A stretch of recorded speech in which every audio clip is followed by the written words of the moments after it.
Hello, coaches. Thanks for joining me for another Modern Soccer Coach interview. This week, we're joined by Jamie Hamilton, a licensed coach, phenomenal writer as well. Definitely check out his work. He wrote an article recently on Roberto Zerbi, and I wanted to get him on here to talk about it. The link is below, so we'll put a link down to the article if you want to look at it. We talk about Zerbi's system, what makes it different, and then we go deeper into modern football. Are we crying out for more variety in terms of tactical systems today? Do we need more bravery on the sideline? Is system-based coaching detrimental to individual development? Some brilliant topics. So hope you enjoy it. As always, appreciate the support. If you're a coach gearing up for the new season, please check out the Modern Soccer Coach Set-Piece webinar we are doing with Swansea Set-Piece coach Andy Parslow. The link is below. Tuesday, July 26th. If you miss it, it's going to be available on the website, modernsoccercoach.com/shop. Link below to register. Here's Jamie. Enjoy. Jamie, thank you so much for joining us today. Modern Soccer Coach podcast. Delighted and excited to have you on. It's a pleasure. Thanks for the invitation, Gary. Great to be on. Looking forward to chatting. Brilliant. We're going to talk about this article, the Zerbi article that you wrote, and it grabbed my attention for a number of reasons. The football content of it, the way you wrote it, few truths that will go down towards the end. But the first thing I kind of wanted to start with was the title of it, Dangerous Provocations. Is that linked to the style of play, how he makes you think of the game? Talk to me. Why was the title that? Well, it's interesting, coming up with titles for pieces of writing is is an interesting thing in itself, right? Because, well, the way I think about it is I want to find a title that is, I suppose, immediately not too complicated or too long. So I want to try and keep it short. But I also want it to have ideally some kind of like layered meaning, right? So it's not only working on one level, hopefully it can work on different levels. And as you mentioned there, hopefully Dangerous Provocations is certainly referencing the style of play on the pitch that De Zerbi's teams are using. And we can get into all that about provoking the opponent to come forward and these kinds of things. But also on the level of the spectator, right, which is what I go into in the article, and myself as a spectator as well. And this showing of something different, right? It's a provocation to respond, and people respond to De Zerbi's football, right? It's interesting, a lot of people Italian people have actually contacted me on the back of this article, and they've said that in Italy, and I don't read Italian, right? So it's good to get this kind of perspective. That De Zerbi is seen by a lot of the mainstream media as crazy, right? This kind of insane guy. What's he doing? Some kind of egomaniac, or he's just like doing it for like aesthetic pleasure or something like that. So it's clear that and the responses are varied, but De Zerbi's football certainly does provoke a reaction, right, from people who are seeing it, and it provoked me, right, when I watched his football. That's, I suppose, the essence of it. When I saw his football, it provoked me to respond in some way, because oftentimes I watch football and I'm not really provoked to respond. So that's some of the thinking behind the title, and hopefully it's working in some of those ways. Yeah, it's really interesting, the aspect of like the personality of the coach. You mentioned there about perceptions, and I don't think we go into this enough. Like, where do people get their philosophy from? Because sometimes in coach ed, I think it's grab it, take it, and don't go any deeper. We know where Pep's philosophy comes from. We know where the Bielsa school of coaching comes from. Where does his philosophy, like what's his? I don't know a lot about his background at all.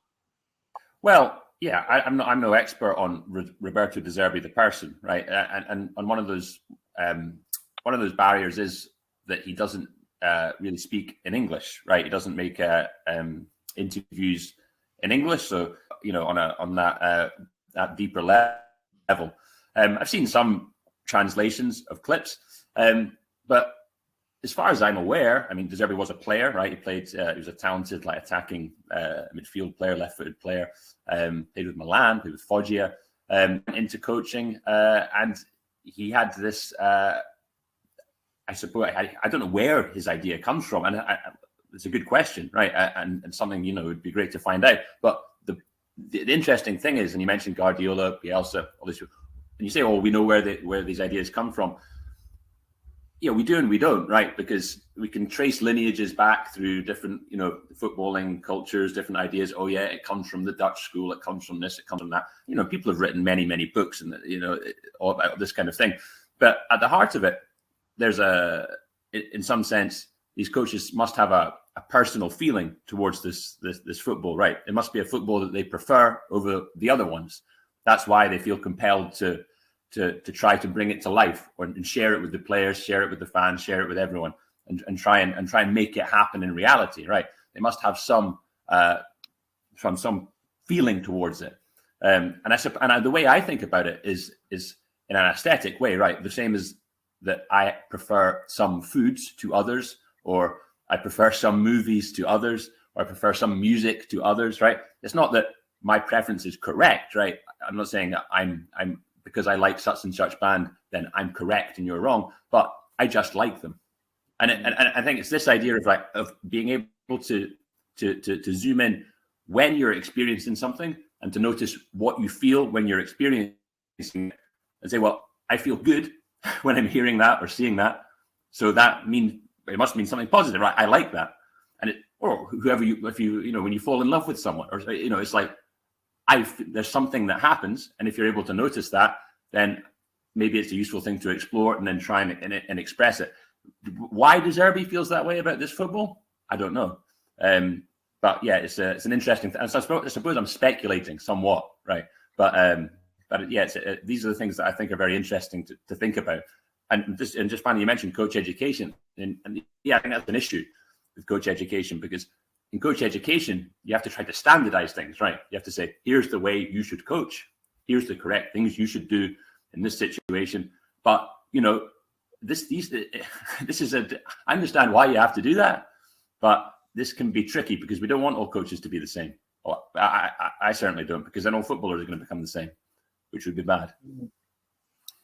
Yeah, I almost think coach education is just like formal education, where we're paying a fortune for it, but we're getting what's the difference between something being standardized so it can help everyone and something being standardized so it can monetize something, and be easy to put out there to the masses?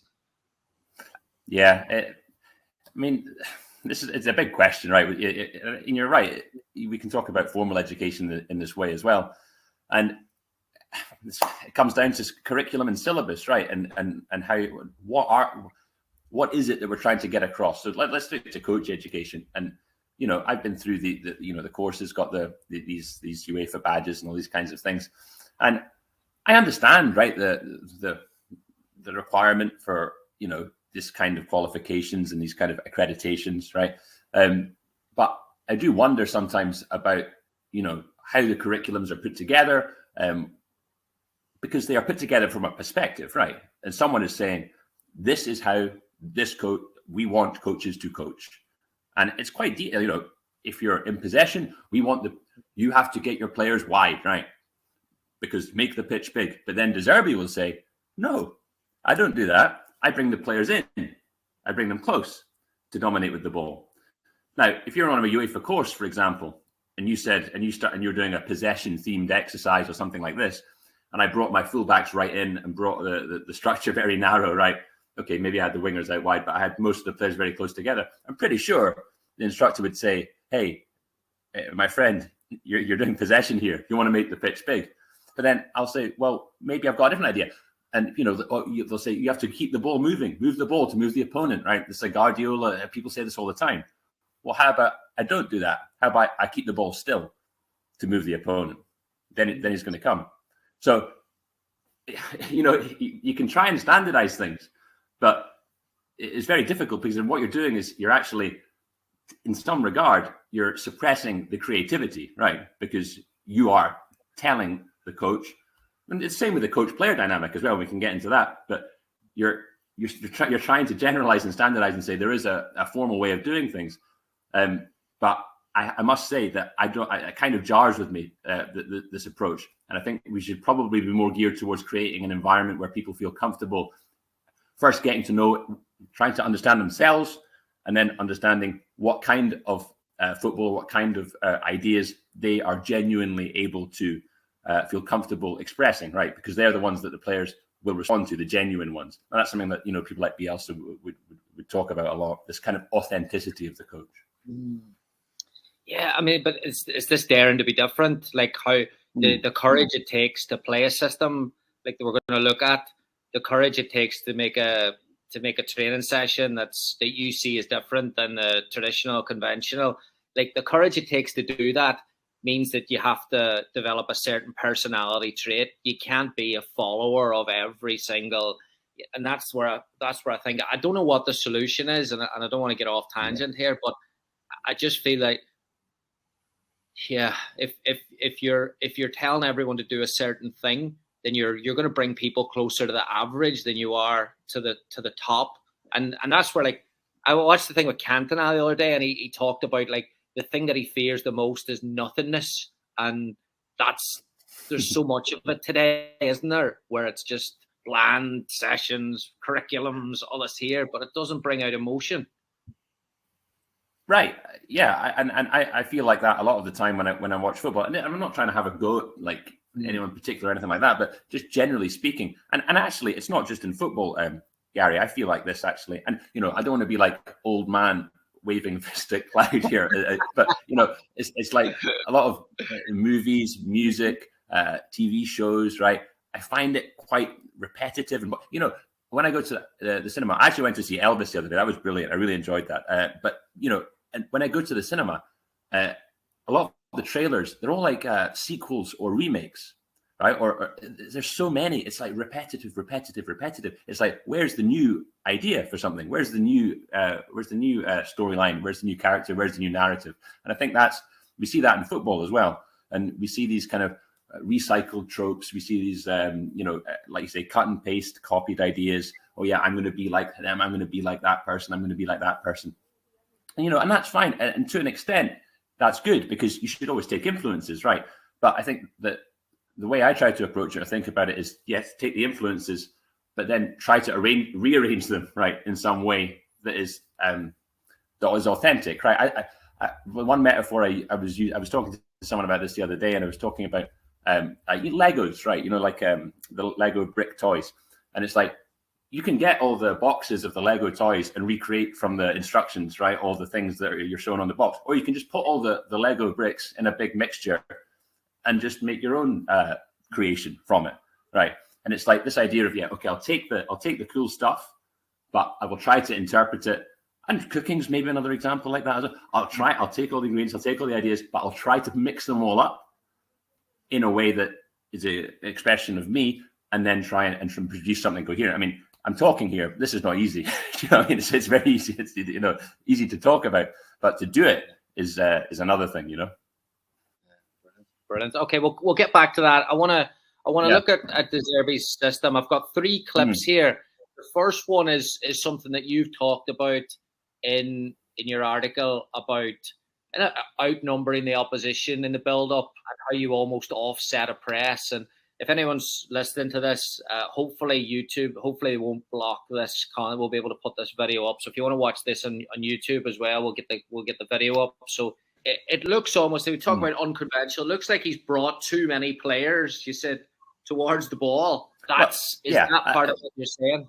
Yeah, this is the build-up is an interesting part of De Zerbi's game, because I've heard him say, and I think in translated clips, that he feels that kicking the ball is always a loot for him. It's gambling, right? It's just, okay, it's a probability thing.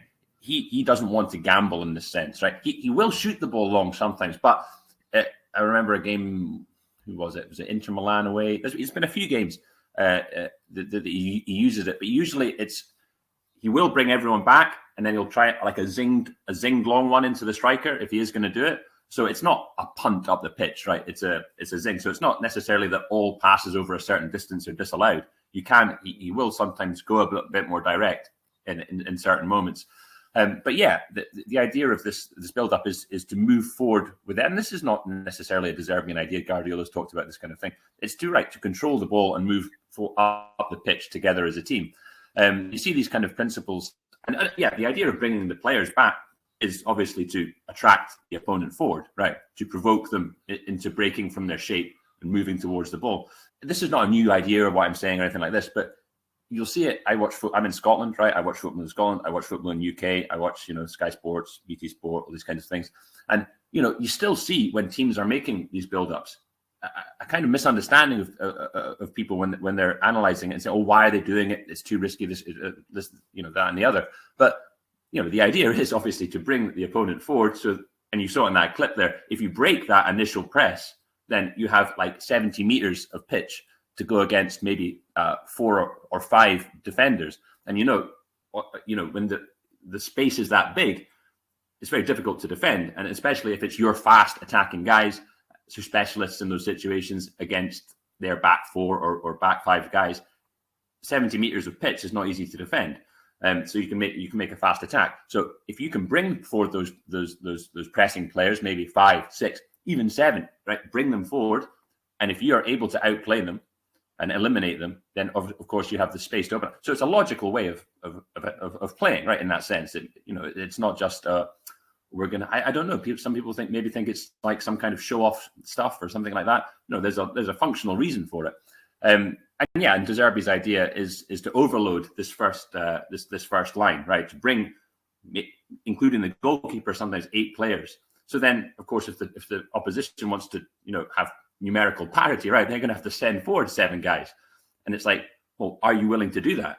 If you're not willing to do that, we're just going to move forward with the ball. If you don't press me, then I will move forward with the ball. And when you come to press me, I will then play to the free man, right? But if you don't press me, and this is with the goalkeeper as well, if you don't press the goalkeeper, oftentimes the goalkeeper will just walk forward with the ball very slowly, and then when he comes, I'm gonna play to the free guy. So this seems to be, and of course the patterns can vary somewhat. That was quite often De Zerbi will start with the 4-2-3-1 shape, and you'll have the 2 6s there, and you saw something like that in that clip. You had the centre backs wide of the goalkeeper. The fullbacks in quite narrow, so they're connected with the centre backs and with the structure, and then 2 sitting central midfield players. That gives that numerical superiority, right, rather than just having the 1. But that he often does that actually at the start of games when he's making these build-ups, maybe under more pressure at the start of the game. He'll have the 2 in there. And if they manage to assert more dominance, then one of those 6s will move forward to an 8 position. And quite often you'll find that these players have characteristics of both 6 and 8, so they can move quite easily between a 4-2-3-1 and then a more, what Guardiola type 4-3-3 with the 2 high 8s. So yeah, it's something like that.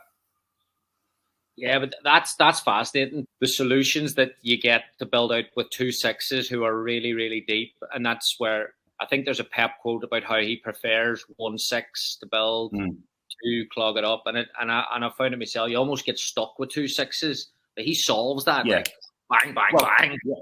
Yeah, they do a lot of. Quite often you see the use of the third man, right? In this situation, so.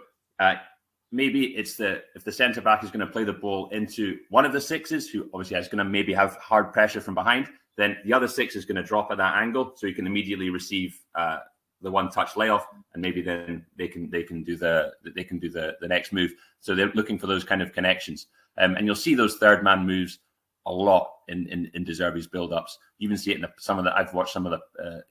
There's not many clips of his trainings, but you will see like these third man routines practiced a lot. You also see it in Francesco Farioli, who's another coach I've written about, who worked with De Zerbi at Sassuolo. He now coaches in Turkey in the Super League. Fantastic stuff. He's a young Italian coach, and you'll see a lot of these principles again in his team's play, that they will make these third man connections to try and get the free man on the ball in these build-up situations. And it's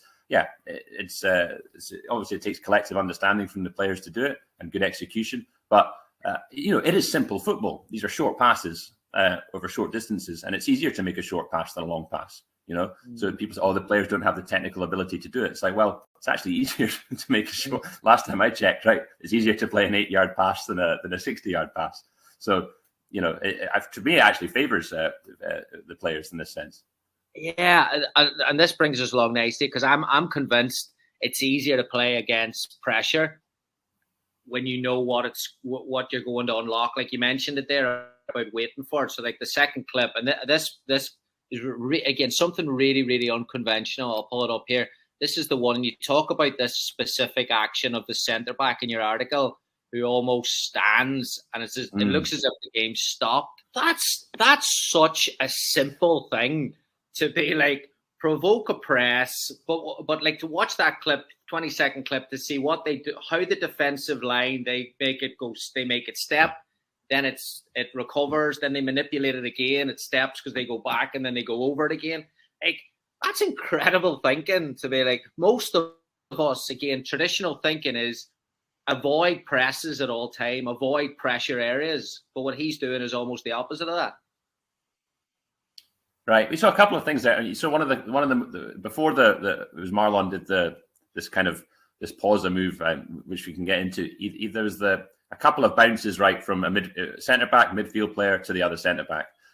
There was you saw there was actually three midfield players that actually dropping quite deep close to the centre backs in different timings, and you see this a lot with Zerbi. This you see all the time. It goes into, and you see it not only in Zerbi, you see it in other moves in other coaches too. You see it goes in and then bounces to the free centre back, who then has time and space to either wait or move forward. You also see actually sometimes the fullback moving inside to play as that six to bounce it to the other centre back. But you see this switch all the time. It's happening all the time. So that's present there. But then when Marlon gets it right, you're right. He waits. He puts his. I think he puts his soul. Did he put his soul on the ball there? I think he did. And this is actually something again that's very noticeable in Zerbi's, especially in the build-up play, but not only in the build-up play, is that the defenders will often use the sole of the foot, and also the goalkeeper. And this is a very interesting thing. And I've been fortunate enough, a couple of people have contacted me, and they've talked about this as a. I don't think Zerbi is exactly a futsal guy, but this move is very common in futsal, right? To control the ball with the sole of the foot. And there's a number of different advantages, right? Controlling the ball with the sole of the foot.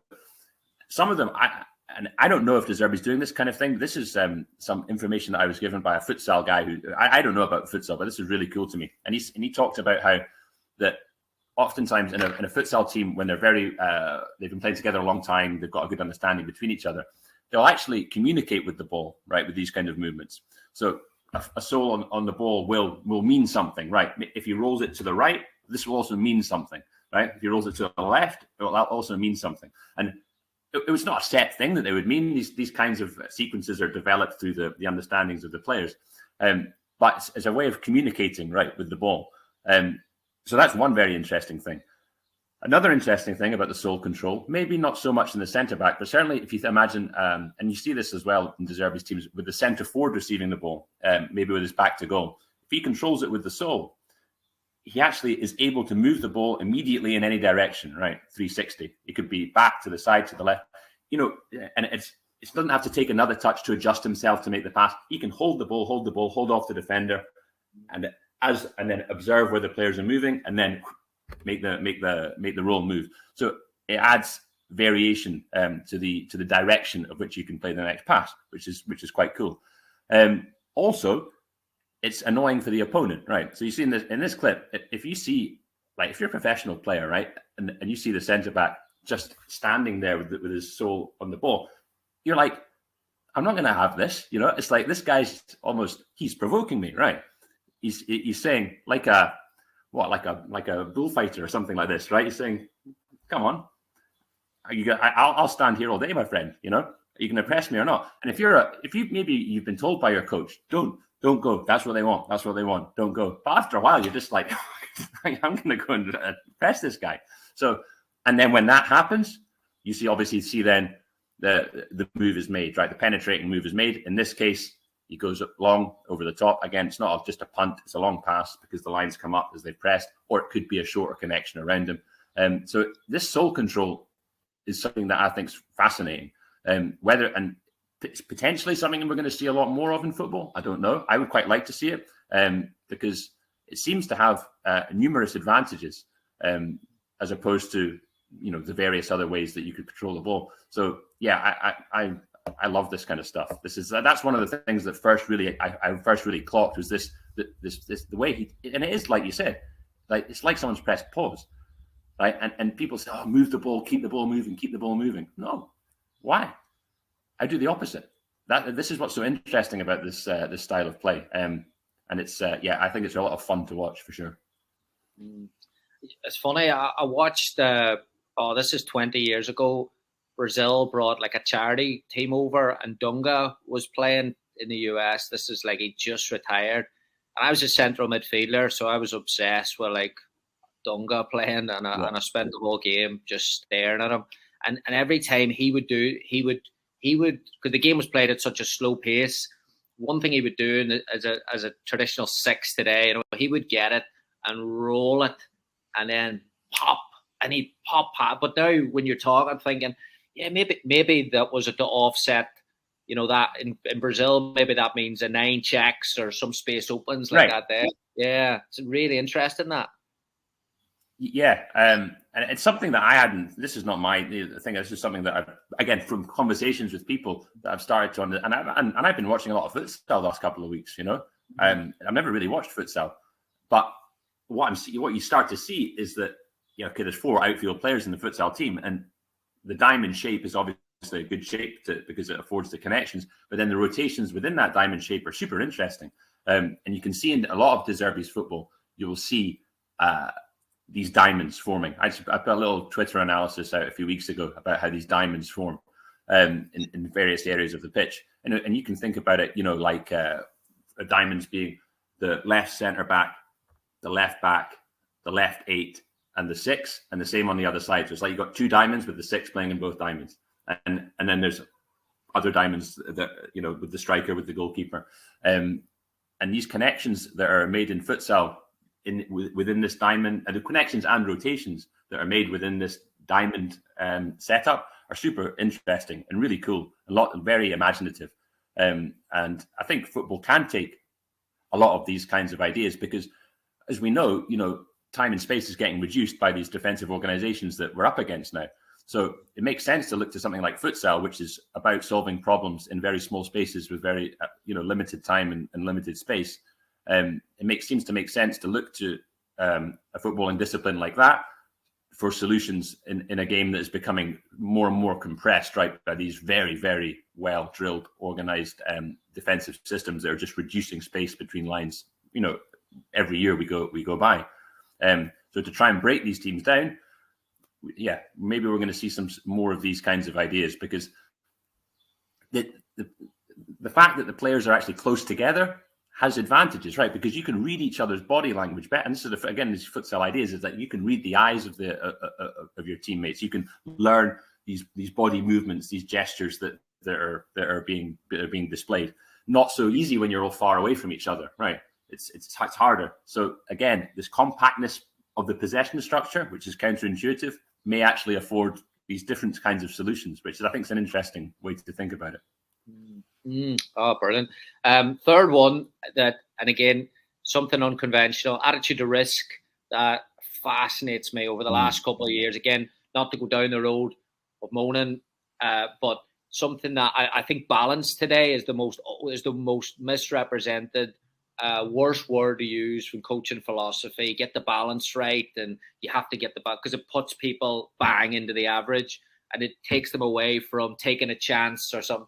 This clip here is a quick one, and I want to get your thoughts on this one here. This is where I like that you've probably seen this one. Brings the goalkeeper basically on the goal line, and that kind of goes alongside what you were saying before. Is that is a risk initially? Like, you look at that, and I would horrify people if they saw their team do that on a Saturday afternoon. But what that 5 seconds later, the picture changes to looks like a counter-attack. It's amazing. Right. Well, yeah, this is super interesting because there was actually a game last year in the Premier League, and I think it was Leicester that made the goal. I can't remember who it was against, but they actually made a cool build-up. And they did it wasn't like that, exactly like that, but they made a cool build-up and they opened the pitch and they scored. And the commentator actually said, wow, a fantastic counter-attacking goal, right? And it wasn't. It was a build-up. Now, okay, people can make mistakes, but it was interesting that this guy who's obviously paid professionally to talk about football for his entire life, didn't actually realize what happened, right? He actually thought it was a counter-attack, but it wasn't. Yeah, you're right, exactly. It looks like a counter-attack. But even more, you mentioned it a couple of times, the word risk itself, right, is what's in question here, because risk is not a set thing, right? Risk it's subjective, right? You can decide, what one person sees as risky is not, fact. If someone's saying it's too risky to play close to your goal, it's like, well, what about the risk attached to punting the ball down the pitch every single time? Just because that risk is maybe not so visibly tangible in that, and the time horizon is actually longer between the result of the action. So, if you give the ball away in your 6-yard box, it'll be immediately a goal, probably. So that it's like immediately you can link the two events together and say, right, well, that caused that. That's it. Okay. So, but the problem is, if you're just punting the ball down the pitch all the time, maybe it's longer periods of time, 15 seconds, 20 seconds, a minute, right? That the goal happens, you can see. So you don't say, oh, it's because we kicked you say, oh, that defender didn't track that runner or something like that, or he missed it. Oh, that guy has to do better there, blah, blah, blah, right? It's like, well, you're just punting the ball down the pitch.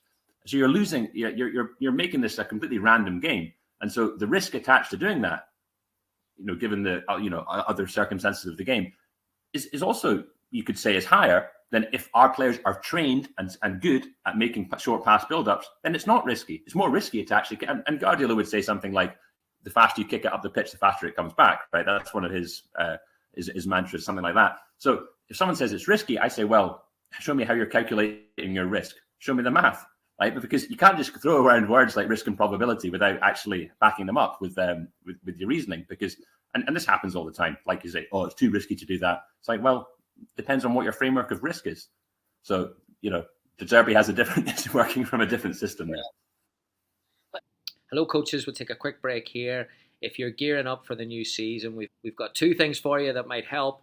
Number one, we've just released the new eBook, Modern Soccer Coach 20 full attack and training session. So we've broken it down into build-up play, midfield progression, final third, opportunities, and finishing.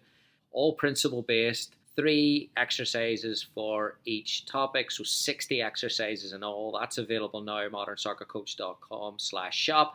And then also, if you're looking at a little bit more help on the set-piece side of the game, we have a new webinar with Swansea City set-piece coach Andy Parslow. He's a recent guest on the podcast. I'm sure you checked it out. He was different class, and he's come back to deliver a webinar on Tuesday, July 26th. 4 p.m. US time, 9 p.m. UK time. If you can make it, brilliant. Sign up, modernsoccercoach.com/shop. If you missed it, or if you can't make the live version, it doesn't matter. We will email out a replay of it along with some bonus content to all the coaches who register. Little set-piece ideas about how to put these processes in place for the new season. Andy gives a brilliant presentation. And like I said, we've got some extra content as well for coaches who register. modernsoccercoach.com/shop. It's only $10. It's definitely worth it. modernsoccercoach.com/shop. Thank you so much for the support. Back to Jamie.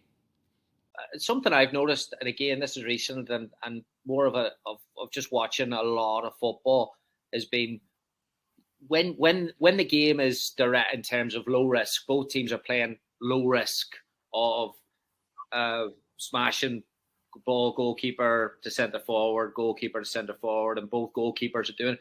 It creates or if even one of them's doing it a lot, it creates the conditions, sets the conditions of the game, which makes it way harder to control the game. If goalkeepers are doing that, then all of a sudden it's a very, very tough game to get the control of that game. You can't just say, well, we won't play out of this here, we'll play out a little bit higher. You can't choose to do that as a coach. If the game's up for grabs, it's just going to be a 50-50 match. Right. And this is, you mentioned the word control there, right? It's about if you want to control the game, I mean, there are different ways to control the game, right? A Red Bull guy might say to me, well, we want to control the game without the ball. And we can try and close the spaces, control the ball through space and pressings and these kinds of things. And that's fine. absolute no problem. It's going to work well for a lot of people. But there is another way that certain coaches, certain players, certain people, football people, want to control the game with the ball. Right? They always want to use the ball to control the game. And if that's the case, then do it. Then control the ball. Right? When you launch it, you are relinquishing control of the ball. And again, I say, like, I don't mind. I'm not saying it, you can do what you want, but this is not you're not controlling. And I think a lot of coaches like to think that they are possession. Yeah, we like to build from the back. We like the game, play passing this, passing that. It's like, well, you can watch a game and oftentimes they'll kick it and they go, oh yeah, but in this moment we had to kick it. It's like, no. It's like if you say that, then if you say to the players, yeah, guys, we're going to do this, but it's okay. Sometimes you have to just kick it. Then they're just going to kick it when the pressure comes. You have to show the solutions. Like when the pressure comes, so we want the pressure. So we're going to enjoy when they come and press us, and then we're going to play our football. It's an invitation for us to play when they come to press. It's not a provocation to kick the ball away. And I think there's a lot of issue with this, right? And again, I don't say you have to do this or it's the correct way to play or anything like that. But if you want to control the game with the ball, then do it, or at least try to do it. Or then you can just say, well, yeah, we like to try to play it when we can, but also we go long. So just, it doesn't matter what your model is, but I think some coaches probably like to think they control the game with the ball more than they actually do. The conversation with John McKenzie, I think this was yesterday on Twitter. You said something really interesting. A lot of people, many coaches, coach educators, are etc. are stuck to maxims like making the pitch big and move the ball to move the opponent. Zerbi often makes his own small, keeps the ball still to move opponents. Where does width factor into his system? I haven't watched enough. I've just watched the clip. Like, does width eventually come in, or does he just disregard it? Yeah. No. The way, and also when you sometimes in the very, very deep build-ups, he's going to use horizontal play. He's going to make the pitch wide in those moments because to try and build up against that kind of in a very, very narrow space in front of your goal is obviously going to be very, very difficult. So he'll go out to the sides more sometimes and make a more horizontal game in that first phase if he needs to, and they'll play in the corners and this kind of thing. But in terms of width, the central, the central system is pretty, is in the middle with the structure, with the 4-3-3 structure. If you imagine the 4-3-3 without the wingers, so the wingers kind of would oftentimes stay wide, but the rest of the guys in a structural. So they're trying to control the center of the pitch, making these short sequences of passes, trying to eliminate opponents. And then when they break those lines, then maybe they're going to look for those specialist guys on the side who are these fast wingers who are going to make these get fed the ball in space so they can use their speed to really, really drive. And they'll try and go in diagonally, right? And then try and make passes inside, cut back passes, chip passes to the second post to try and score these goals. So they'll use the width, but they'll try and make the build up centrally. And then if they break those lines and then get the space, then they have that option because, the defenders are usually obviously going to be in the middle. So they can use these specialist guys who are then going to, make these fast diagonal runs inside and look for the short, low passes oftentimes into the box because that creates obviously the high quality chance. They're not going to launch balls in from the side, to try and score a header that you get 1 out of 100, and it's like, they're going to try and make easy scoring chances. Seems to be the idea. Seems to be that kind of approach to width. So the wingers seem to be oftentimes quite a different characteristics for the wingers, more fast straight line runners. All right, let's go to a couple of quotes and see where we go with this from your article.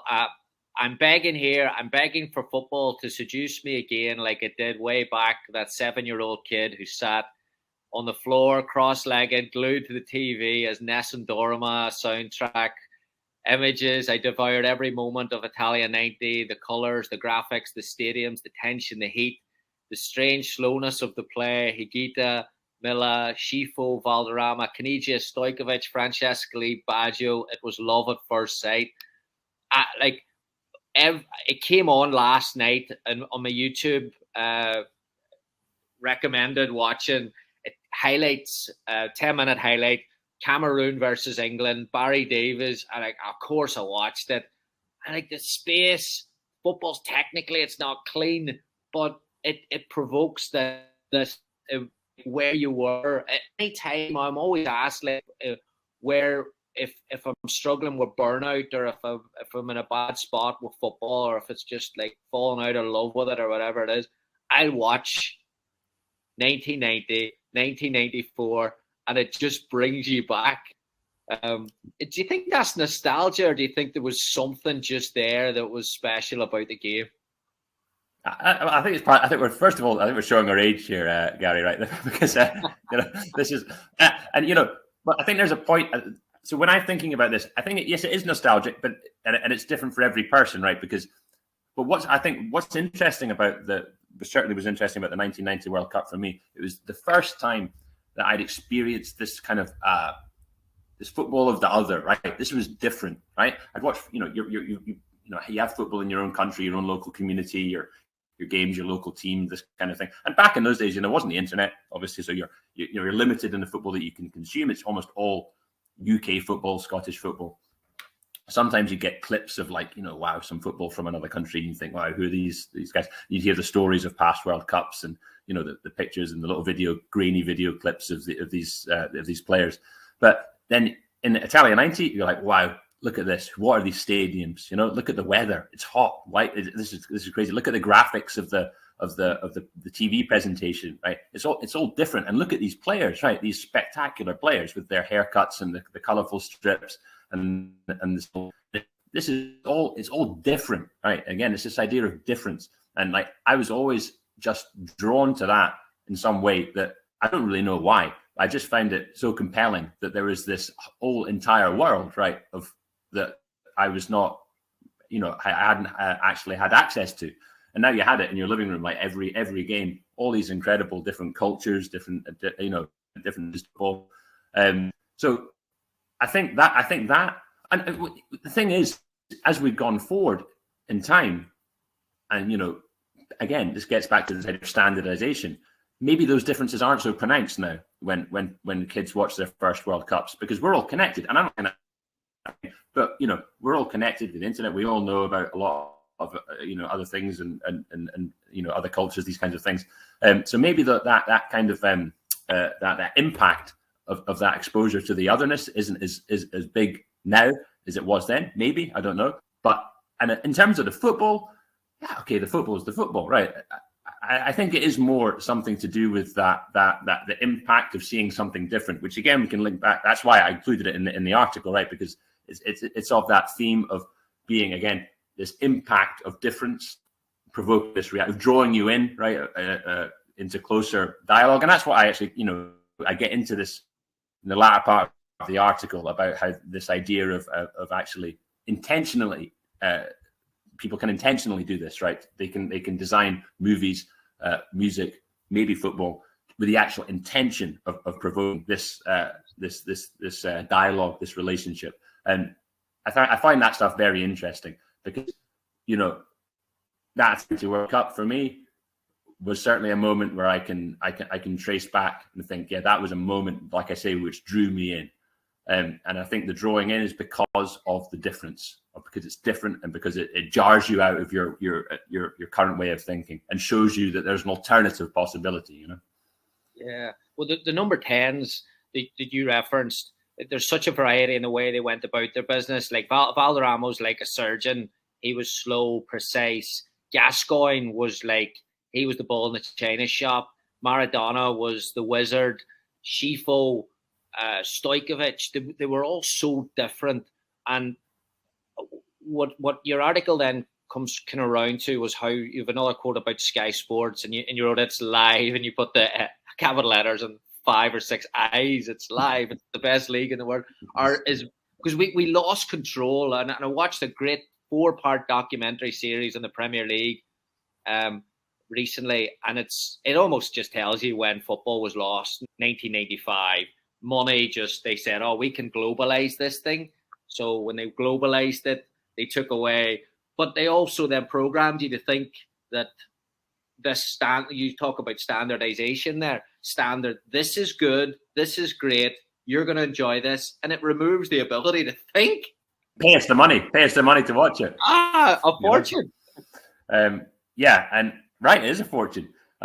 More than we can get that's another story. But yeah, I think this is this is definitely an issue, and that's again, I like to watch the Premier League, I guess, but I have to say, like, a lot of the time when I watch the Premier League, and not only the Premier League, certainly in Scottish Premier, I don't really watch the Scottish Premier League, and I don't like saying that. You know what I mean? It's not something like I'm happy about. I just don't enjoy the games because I only have so much time. I'm not gonna. Why would I watch stuff I don't like? I'm not gonna do that. So if I have to watch, I'm gonna watch maybe a Sassuolo game or a Ukrainian league game, or I don't care where the game is. If it's a good game, it's a good game. And I find actually a lot of the Premier League games to be dull, boring. There's obviously great stuff. There's obviously really great coaches, and there's obviously great moments and this kind of thing. There obviously is, but I don't think it lives up to the to the billing, in terms of like an actual football experience. I'm always. I mean, even just yesterday, I was looking into this the Fluminense team right in Brazil that are playing with this coach. His surname is Diniz. And a couple of people have been sending me videos of Fluminense, and some of the play looks, again, completely different way of playing. But again, this is maybe something I'm going to get interested in now, and I can feel it happening already. It's like, wow, what's going on here? And I don't get that so much in Premier League football, I think the stuff is overhyped, and I think it's good. I would say it's good for coaches to look at other ways of playing and other interpretations of football, and not just get stuck in this like Premier League bubble for sure.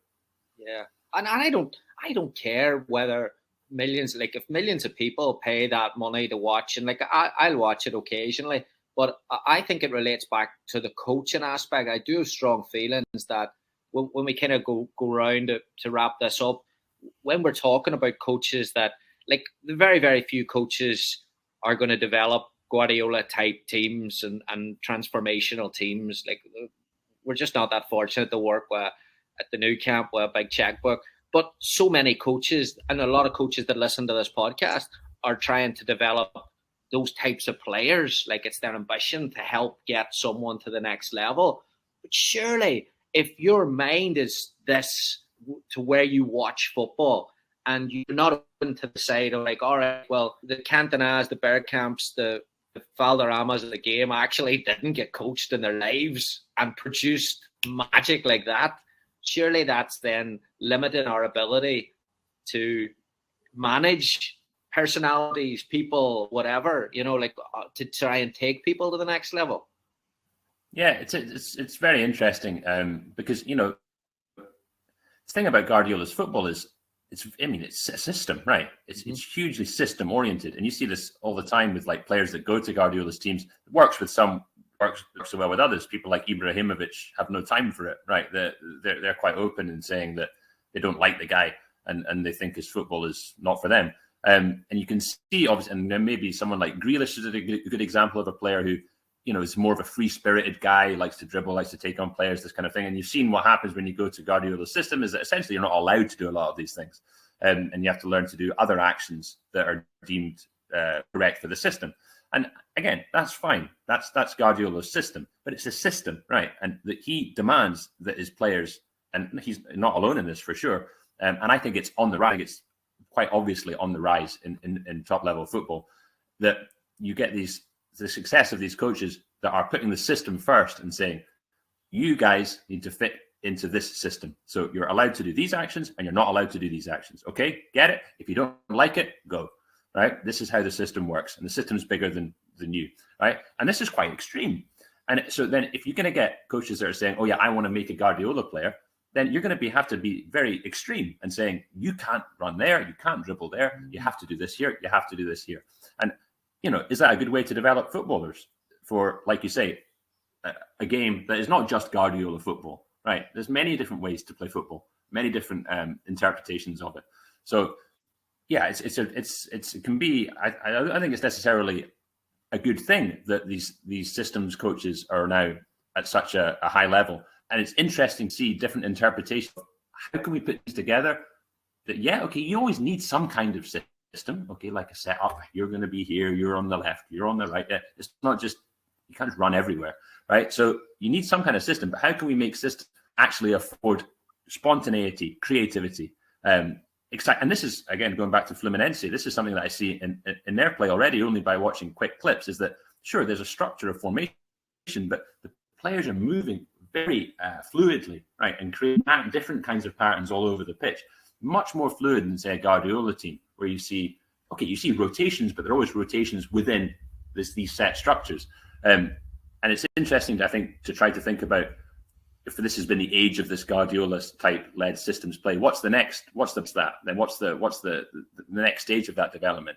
And it's really, it seems to me that, yeah, we're going to have to use these systems, but also try and understand how we can afford these personal, creative, human interactions within these systems. And yeah, so I think trying to recreate something that isn't yours, I think, is always a dangerous thing. And I'm not saying I've been some of these kinds of things in the past, and maybe will be again. It's difficult because you get trapped inside these frameworks. But it's the problem comes when you think these frameworks are total and the final, the ending, right? And that's the way you do it, because it's never like that. It's always going to develop. It's always going to develop more. And yeah, I think in terms of developing players, it's dangerous to try and take a systems approach to that when it's a human game, right? And I think that the way forward in development is always going to be through discovering new ways of getting these human interactions. Or the development of coaches. Like, that's a great point. Another thing that I see over here is that, like, I completely agree.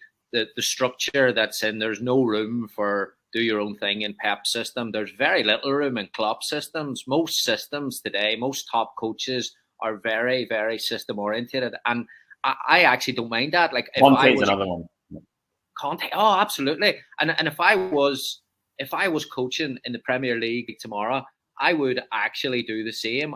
My personality would be very, very system based. But where I think there's a misalignment is that coaches that are taking and consuming the game today actually see the relationship side as like, oh, there's Klopp hugging players, there's Pep hugging players. They must be player centered. So they actually think that all right, I want to be like Pep because the players love Pep. Now the players love Pep because they have to play on a Saturday. There's almost a misalignment, misunderstanding about how these coaches work on a daily basis as well. I agree. I think I think people might probably be shocked if they saw some of the what it takes to get to drill a team like that in terms of level of restrictiveness of the actions that the players are permitted to do. And when they go through the analysis, how detailed the analysis will be, it will be things like you have to receive on your left foot there. You have, it's very small details. You have to receive it in this way. You have to make that pass there in this moment. You have to pass there. No, you should never take them. You're 2 meters too high there. You have to always be there to make that angle for that pass. I mean, it's like forensic detail, right? For these guys, and it is, and it's clearly restrictive. And maybe some players, professional players, thrive in those environments. And I'm not saying that it shouldn't be a bad thing like that. It's just a way of doing it, and it's look. I'm just not going to start going against Pep Guardiola or something like that. I've loved his for many years, and I just love watching his team play. Absolutely, it's not that. It's just that like you said, it's a danger of becoming and it's not just Guardiola, Conte, Klopp.